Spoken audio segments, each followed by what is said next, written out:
Shalom peuple de Dieu, je suis le frère Joseph Toussé Kabouya, je suis serviteur de Dieu, je suis moniteur, c'est-à-dire encadreur des enfants, éducateur des enfants à l'école du dimanche. Alors je suis très heureux d'être là ce matin devant cette petite caméra pour témoigner, c'est principalement pour un témoignage. J'aimerais témoigner de mon expérience de la Pentecôte. Alors, j'aimerais d'abord dire à une personne que le parler en langue, la Pentecôte, les dons de l'esprit, le don de la prophétie, parole de connaissance, parole de sagesse, le don de miracle, ce sont des choses réelles, ce sont des choses vraies.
Alors j'aimerais lire un texte biblique.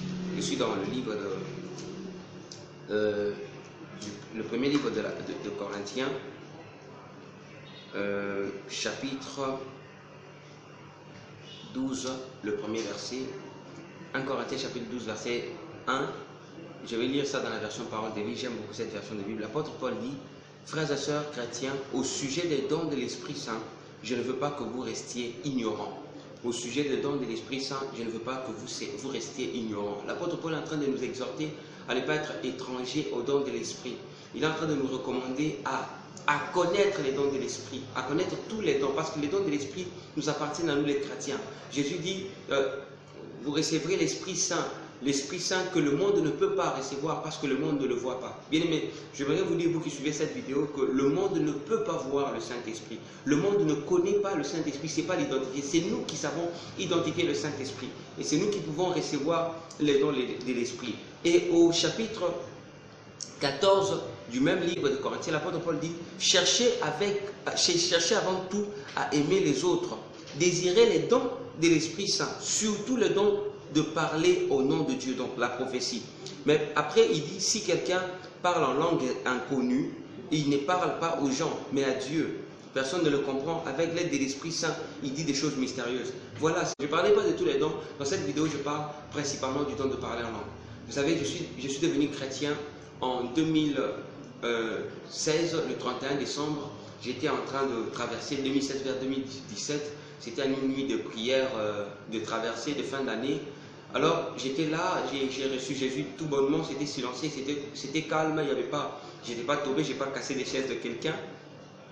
Le temps est passé, je suis devenu chrétien, je lisais la Bible, j'avais une forte soif de méditer encore les Écritures, mais je ne parlais pas en langue, je n'étais pas dans le don de l'Esprit, j'étais juste un frère de l'Église.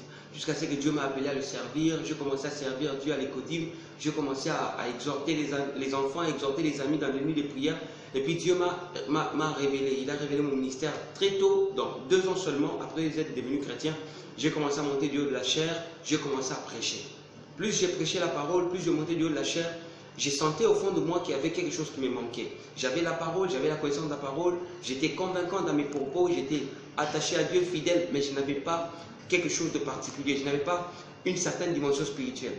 Mais je négligeais ça, je ne voulais pas avoir ça, parce que j'avais déjà essayé une fois. Je m'avais dit à une personne, si tu as déjà essayé, n'arrête pas. Même si ça n'a pas marché la première fois, tu n'as pas parlé en langue, du coup, n'arrête pas, continue encore à aspirer, continue à désirer. Alors, ça faisait beaucoup de temps que je ne parlais pas en langue. Un jour, un jeudi, C'était un culte de semaine, mon pasteur était en train de prêcher sur le parler en langue. Il a expliqué les avantages du parler en langue. Lorsque nous prions et que nous ne savons pas quoi demander à Dieu, le parler en langue nous aide car l'Esprit lui-même intercède pour nous. J'ai ressenti au fond de moi un besoin de parler en langue, mais je ne pouvais pas, je ne savais pas comment le faire. Alors j'ai demandé à Dieu de m'aider. Je suis venu au culte. Comme je suis déjà prédicateur dans mon église, le pasteur m'a appelé, il m'a demandé de faire la Sainte Seine, de prier, de bénir la Sainte Seine. Imaginez quelqu'un qui prie, qui bénit la Sainte Seine, lui-même il n'a pas expérimenté la Pentecôte. Curieusement, vous savez quoi? C'était pendant un jour plutôt de Pentecôte. C'était une célébration de Pentecôte dans mon église. Et Dieu m'a fait grâce, il m'a placé dans une position où je devais bénir la Sainte Seine pour toute l'église. Et le pasteur, vous savez, mon pasteur était spirituel, il m'étonne. Pour faire passer le vin à la table de ceux qui avaient préparé la Pentecôte, le pasteur me donnait à moi de donner aux autres le vin. Donc ça devait passer par moi. Pourtant moi je ne parlais pas en langue, je n'étais pas vraiment spirituel. Quand j'ai fait ça, je suis parti. Les jours sont passés. C'était le dimanche, lundi, mardi. Et puis je suis venu le jeudi au culte. Pendant que j'étais venu, j'ai ressenti au fond de moi le besoin de parler en langue. Je priais simplement par mes mots. Et puis j'ai ressenti le besoin de parler en langue. C'était tout doux, tout simple. J'ai forcé, j'ai fait des efforts. Je me suis donné, j'ai aspiré.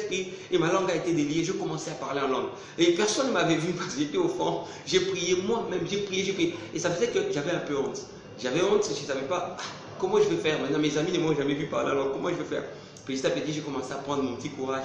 Et je vous dis maintenant, je suis très heureux parce que je ressens de moins en moins le besoin de prier par mes propres mots. Je commence à avoir beaucoup plus de besoin de parler en langue et je commence à vouloir perfectionner mon parler en langue, changer mon parler en langue, faire grandir mon parler en langue. Alors je me dis à une personne, tu dois parler en langue, tu dois aspirer à parler en langue. Les dons de l'esprit ont été donnés aux chrétiens. Ils ne sont pas pour les païens, ils ne sont pas pour les gens du monde. Tu dois les connaître. Tu n'es pas un chrétien pour venir à l'église de dimanche, juste te mettre et puis partir. Tu dois parler en langue. C'est très important, ça te donnera de la vitesse, ça transformera ta vie chrétienne.